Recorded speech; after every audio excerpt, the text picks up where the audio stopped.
berpikir Wahabi kok seperti ini. Ini efek pikiran yang tidak fokus. Efek pikiran yang tidak fokus sehingga gagal fokus. Didukung oleh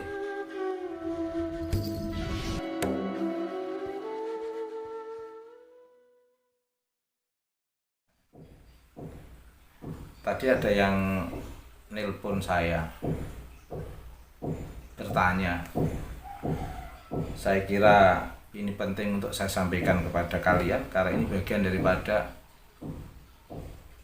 pengetahuan yang terkait langsung dengan prinsip akidah dan terkait langsung dengan hal-hal yang mestinya kita pahami terkait dengan ilmu-ilmu keislaman.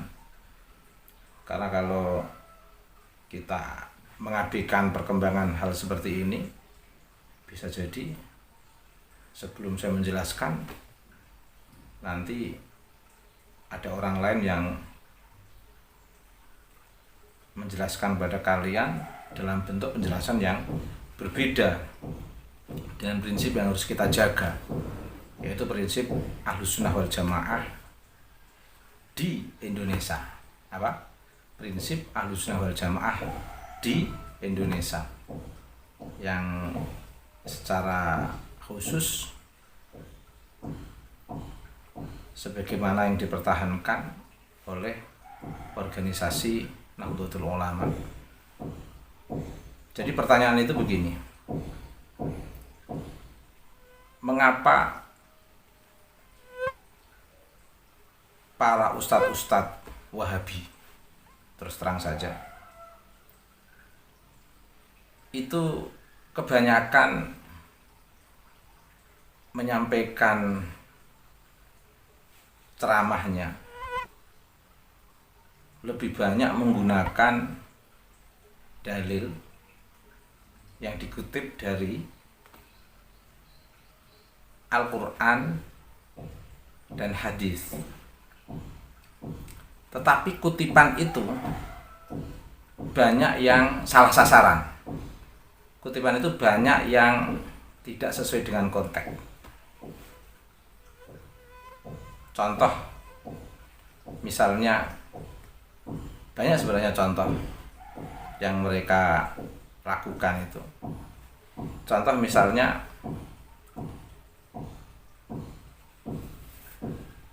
mengeluarkan satu dalil, yang dalil itu isinya tentang kemusyrikan, tentang kekafiran. Pada zaman Nabi, dalil ini itu dialamatkan untuk orang-orang musyrik, orang-orang kafir yang memang menentang dakwah Nabi, tidak mengakui kerasulan Nabi Mustafa Muhammad SAW. Jangankan kepada Nabi, kepada Allah saja tidak mengakui.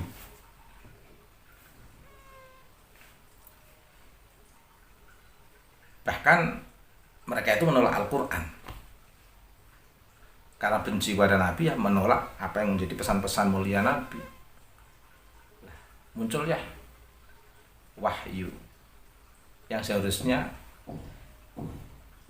diturunkan oleh Allah untuk memberikan peringatan kepada orang-orang kafir, orang-orang musyrik. Tetapi fenomena yang terjadi, teks kewahyuan ini yang mereka kutip dari Al-Quran dan mereka kutip dari hadis, mereka dalam hal ini adalah ustadz-ustadz Wahabi, itu kok digunakan untuk menyerang orang-orang muslim. Contoh orang-orang di kalangan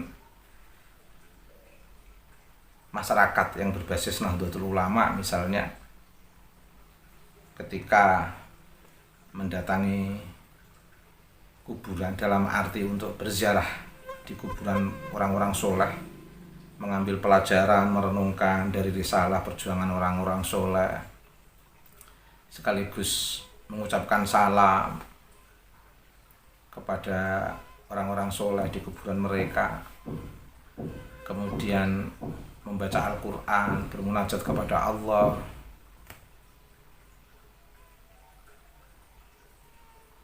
hukumi musyrik, mereka hukumi menyimpang dari prinsip tauhid.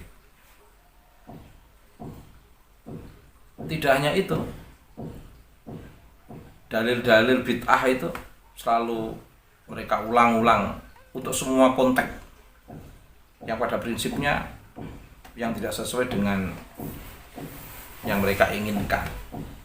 Begitu dicek dari teks kewahyuan dan hadis, itu tidak nyambung. Nah, fenomena seperti ini tuh mengapa kok bisa terjadi? Bahkan yang yang paling aneh di antara ustadz-ustadz Wahabi ini, dan ini berkembang di kalangan ustadz-ustadz Wahabi di Indonesia, apa? Menghukumi, membuat penilaian kalau Wali Songo itu tidak ada karena tidak ada di dalam Al-Quran dan hadis. Tapi anehnya mereka mengatakan Wali Songo tidak ada, masih di dalam tempat yang sama mereka mengatakan menziarahi Wali Songo itu bid'ah, hukumnya musyrik. Menziarahi Wali Songo, kata menziarahi Wali Songo itu sebuah pengakuan yang membentuk alam bawah sadar dia bahwa Wali Songo itu ada dan diziarahi oleh para peziarah, dan dijadikan sebagai objek untuk mengeluarkan satu dasar teks kewahyuan yang mengarah kepada sebuah penilaian yang bahwa perbuatan itu adalah tidak baik. Anehnya lagi, bentuk ketidakkonsistenan mereka sampai menilai juga bahwa Wali Songo itu rata-rata orang berjenggot. Mengapa harus membenci jenggot? Pertanyaannya bukannya di beberapa kesempatan sudah tidak percaya Wali Songo bahwa Wali Songo itu tidak ada. Mengapa kok bisa menggambarkan sosok Wali Songo itu berjenggot? Jadi ustadz-ustadz Wahabi ini kayak kabur, pikirannya itu kayak kabur.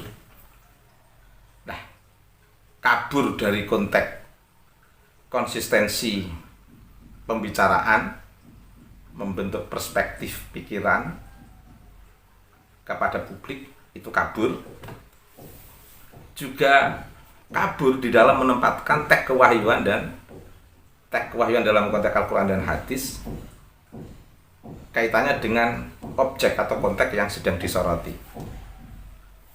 Sehingga hampir-hampir kalau kita ini berdebat dengan Ustadz Wahabi, itu kita nggak perlu mempersiapkan dalil Quran hadisnya kayak apa, nggak perlu kita persiapkan. Cukup kita ngambil Quran hadis yang mereka ucapkan saja, terus nanti kita analisis dari apa yang telah mereka ucapkan.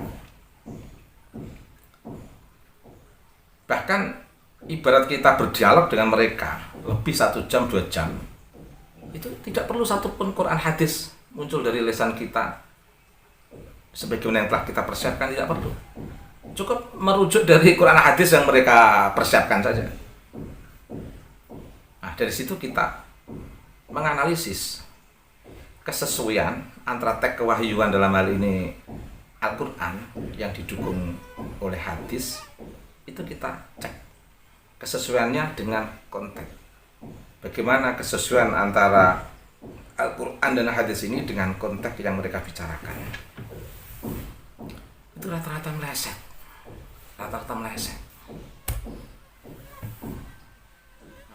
Dan mengapa ini bisa terjadi? Nampak kalau mereka itu pembohong. Bohong tidak profesional, ya. Apa? Bohong tidak profesional. Bohong dengan cara yang tidak cerdas. Mengapa? Itulah pentingnya kita itu menggunakan akal sehat. Beragama itu harus menggunakan akal sehat. Dari seluruh ayat-ayat Al-Quran di tafsir Jalalain bisa kita lihat itu. Bagaimana risalah nubuwah yang dibawa oleh Nabi Adam, bagaimana risalah nubuah yang dibawa oleh Nabi Mustafa Muhammad Shallallahu Alaihi Wasallam. Kesemua nabi yang digambarkan di dalam Al-Quran itu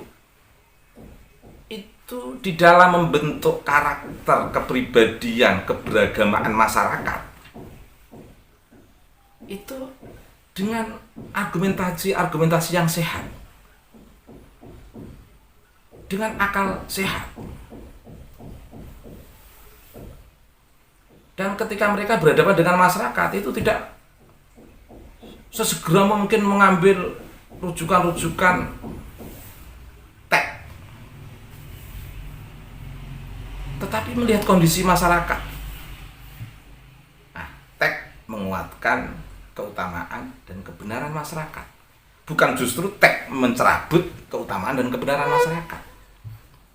Nah ini tidak, Wahabi ini apa, mengeluarkan dalil Al-Quran, mengeluarkan dalil hadis, tapi untuk mencerabut keutamaan, kebenaran yang terjadi di masyarakat. Mengeluarkan Quran hadis digunakan untuk mencerabut realitas kebenaran kalau Wali Songo itu ada. Baik dari kajian filologinya maupun dari keturunannya yang sekarang ini berkembang telah mengelola pesantren di seluruh Indonesia di bawah naungan organisasi Nahdlatul Ulama. Bahkan lesan dia sendiri sudah mengakui kalau Wali Songo itu ada, tapi dalam konteks yang emosional, pikiran yang terpecah mengatakan Wali Songo tidak ada. Lesan mereka mengatakan Wali Songo itu berjenggot. Mengapa Anda menentang jenggot? Tapi di kesempatan lain mengatakan Wali Songo tidak ada. Nah, ungkapan ketidakadaan Wali Songo didasarkan pada dalilnya tidak ada. Ini cara berpikir yang tidak realistis, bohong tapi tidak profesional. Secara empiris di lapangan, baik dari segi kajian filologi atau bukti-bukti yang nyata atau dari sejarah, bahkan di beberapa kitab telah ditampakkan, misalnya Syekh Khalil Bangkalan, seorang ulama besar memiliki jalur keturunan dengan salah satu di antara Wali Songo. Ulama ini diurut-urut memiliki jalur dari Wali Songo, tokoh ini dari Wali Songo, dan itu disebutkan dalam beberapa kitab. Dan sanad silsilah baik sanad keilmuan Wali Songo maupun silsilah kenasaban Wali Songo ditarik hingga Rasulullah Mustafa Muhammad SAW masih ada, ditarik ke generasi berikutnya juga masih banyak pada mengelola pesantren itu,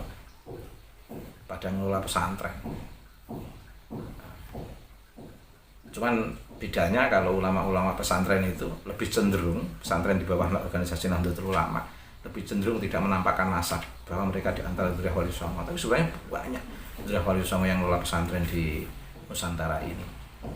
Itu bukti. Tetapi ada yang belum saya jawab, pertanyaan tadi. Mengapa cara berpikir Wahabi kok seperti ini? Ini efek pikiran yang tidak fokus. Efek pikiran yang tidak fokus sehingga gagal fokus. Didukung oleh misi emosional gerakan Wahabi. Sehingga dengan berbagai cara mereka lakukan, sampai-sampai bohongnya pun nggak cerdas. Bohongnya tidak cerdas. Ketahuan Wali Songo tidak ada, itu kan bohong, langsung ketahuan kan. Bohong tidak cerdas. Sesuatu yang di depan mata, nasi itu rasa tai ayam. Nasi yang orang makan, puluhan orang makan nasi itu dengan lahapnya, kalau dikatakan nasi itu rasanya kayak tai ayam, ya semua orang nyemprot. Ini namanya ingin bohong, tidak cerdas. Ingin bohong biar orang nggak mau makan nasi, biar dia yang memakan, tapi nggak cerdas, orang merasakan nikmat. Wah itu nggak enak itu. Sate itu nggak enak.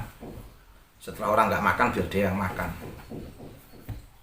Tapi tidak bisa. Itu bohong yang tidak cerdas sekali lagi. Mengapa ini terjadi?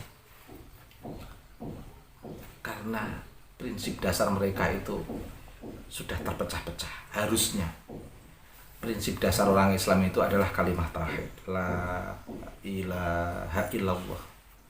Tauhid ini tujuannya untuk apa? Untuk memfokuskan, biar orang tidak kemana-mana, berpikirnya itu hanya kepada Allah dan mengambil sumber kebenaran dari Allah, melakukan aktivitas keberagamaan ini berdasarkan nilai-nilai, prinsip-prinsip ketauhidan.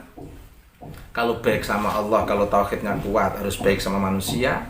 Prinsip pembebasannya, prinsip pencerahannya kepada manusia harus kuat.